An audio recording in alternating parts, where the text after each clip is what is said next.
asxaabta dhammaan ugu xiran waa salaamantiin asxaabay suuqan waxaa waaye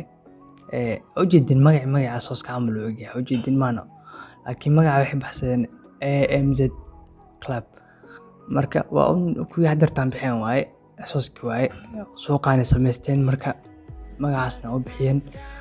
commission fiicanna u dhiibay asxaabay ujeeda 0.4 sida sooska camal dhiibeen limitkiisana waa 20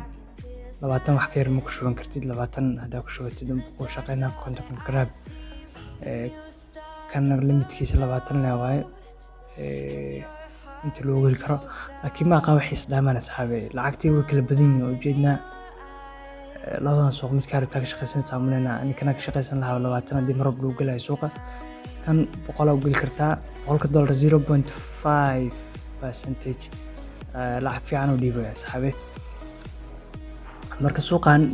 waxa u maleynaa insha Allah suuqa sooskiina oo bedela saxaabay lacagna ku shubanayna waana kala bixinaa waxa u maleynaa inuu shaqeynayo laakiin marka hore idin soo share gareynaa iska register gareeya fiiriya hadaa ku qanacdan biri waxa isku day insha Allah si fiican oo si baara ani wali hadda loo soo gaaray waana sidii sooska waxay isdhaamaan malahan intii aad ku taqaanin waay lacagtu dhiibay team ahaanta kaasa system bastage meeshan xawaaye konton order wax ku shaqeyn kartaa 20 hadda 40 shirkad boqolaal gashanaysa hadda okay meesha wax ku qoran waxa inta qorays malahan saxaabay marka konton order shaqeynayso marka 20 wax ka badan ku shubato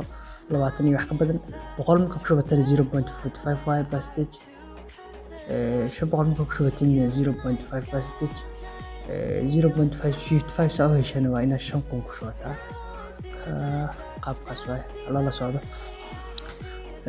suuqa marka saxaabay hadda intaan u banigo keena sharaxadiisa wax badan ma sii dabagalgaleyno laakiin video kale waa ka soo diyaarin doonaa insha Allah